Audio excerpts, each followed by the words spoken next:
नमस्कार, आप देख रहे हैं सत्य हिंदी और मैं हूं आपके साथ कृति सिंह। देश के अलग अलग हिस्सों से लगातार खबरें आ रही हैं कि वोटर लिस्ट से लोगों के नाम हटाने के लिए फॉर्म 7 का गलत इस्तेमाल किया जा रहा है। कई मामलों में आरोप है कि लोगों को जिंदा रहते हुए भी मृत दिखाया जा रहा है। आज के इस वीडियो में हम समझेंगे फॉर्म 7 क्या है, इसका गलत इस्तेमाल कैसे हो रहा है, अलग अलग राज्यों में क्या मामले सामने आए हैं और इसका असर लोकतंत्र पर क्या पड़ेगा। सबसे पहले समझते हैं फॉर्म 7 आखिर है क्या। फॉर्म 7 एक आवेदन होता है जो चुनाव आयोग के अधिकारी को दिया जाता है। इसका इस्तेमाल वोटर लिस्ट में किसी नाम पर आपत्ति करने के लिए या फिर अपना नाम हटाने के लिए किया जाता है। लेकिन नियम साफ है कि फॉर्म 7 वही व्यक्ति भर सकता है जो उसी बूथ का वोटर हो, जो सबूत दे सके और नाम कटवाने की सही वजह बता पाए। अगर जानबूझकर गलत जानकारी दी जाए तो भारतीय कानून के तहत सजा का भी प्रावधान है। यानी फॉर्म 7 कोई मामूली फॉर्म नहीं है, ये सीधा वोट देने के अधिकार से जुड़ा हुआ मामला है। अब सवाल है कि अचानक देश भर में फॉर्म 7 को लेकर इतना हंगामा क्यों मच रहा है।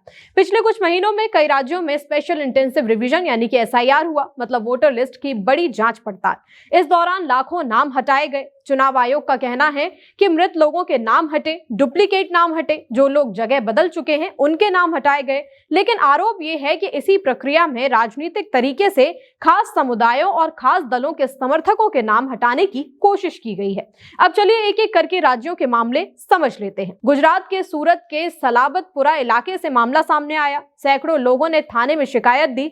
आरोप है कि बीजेपी पार्षद विक्रम पोपट पाटिल ने फॉर्म 7 भरकर जिंदा लोगों को मृत दिखाया। इनमें ज्यादातर लोग मुस्लिम समुदाय से हैं। पीड़ितों का कहना है कि हम सालों से वोट डालते आ रहे हैं, फिर भी हमें मृत दिखा दिया गया।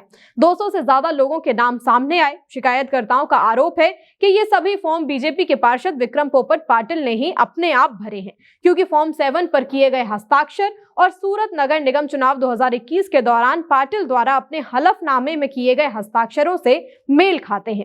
इन शिकायतों पर पुलिस क्या कार्रवाई कर रही है, ये अब तक सामने नहीं आ पाया है। यही नहीं, चुनाव आयोग पर पद्मश्री से सम्मानित कलाकारों के नाम हटाने की भी कोशिश का आरोप लगा है। आपको बता दें कि गुजरात में SIR के दौरान करीब 73 लाख नाम हटाए गए। सबसे ज्यादा असर शहरी इलाकों में दिखा, जैसे कि सूरत, अहमदाबाद, वडोदरा। लेकिन ये सिर्फ गुजरात का मामला नहीं है, बल्कि उत्तर प्रदेश में भी समाजवादी पार्टी ने आरोप लगाया है कि कुछ लोग खुद को BLO यानी बूथ लेवल ऑफिसर बताकर लोगों से जबरदस्ती फॉर्म 7 भरवा रहे हैं। आरोप है कि SP समर्थकों के नाम जानबूझकर हटाने की कोशिश हो रही है। कई बूथों पर पहले से ही भरे हुए फॉर्म 7 जमा कराए गए। वहीं पश्चिम बंगाल में तो फॉर्म 7 पर सबसे ज्यादा राजनीतिक टकराव हुआ। TMC और BJP आमने सामने आ गई। बाकुंडा में हजारों पहले से भरे हुए फॉर्म 7 पकड़े गए। मुर्शिदाबाद में दोनों दलों के कार्यकर्ता भिड़ गए। मुख्यमंत्री ममता बनर्जी ने कहा कि एक आदमी सिर्फ 7 नामों पर आपत्ति दर्ज कैसे करा सकता है, तो 10,000 नाम कैसे दिए जा सकते हैं। ये मामला अब हिंसा तक पहुंच गया। असम में विवाद और ज्यादा गहरा गया।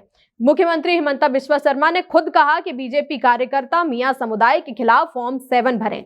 असम में तो मुख्यमंत्री खुद साफ साफ ये स्वीकार कर रहे हैं कि जो भी शिकायतें दर्ज की गई हैं वो मेरे कहने पर ही की गई हैं। मैंने बीजेपी कार्यकर्ताओं से कहा है कि वे मियां समुदाय के खिलाफ लगातार शिकायतें दर्ज करें, उनके फॉर्म 7 भरें, ताकि उन्हें थोड़ा दौड़ धूप करनी पड़े और ज्यादा से ज्यादा परेशानी उन्हें हो सके।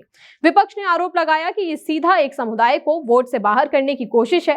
नेता प्रतिपक्ष ने भारत के मुख्य न्यायाधीश को चिट्ठी लिखी और कहा कि ये लोकतंत्र में सांप्रदायिक दखल है। तो सवाल ये है कि क्या फॉर्म 7 का इस्तेमाल साफ सुथरी वोटर लिस्ट के लिए हो रहा है या राजनीतिक फायदा उठाने के लिए। अगर जिंदा लोगों को मृत दिखाया जाए तो ये सिर्फ कागजी गलती नहीं, ये लोकतंत्र पर सीधा सीधा वार है।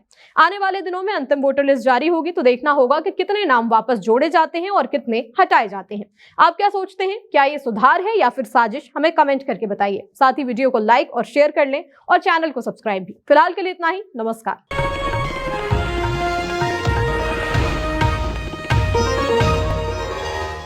Copyright disclaimer under Section 107 of the Copyright Act 1976. Allowance is made for fair use for purposes such as criticism, comment, news reporting, scholarship, and research. Fair use is a use permitted by copyright statute that might otherwise be infringing.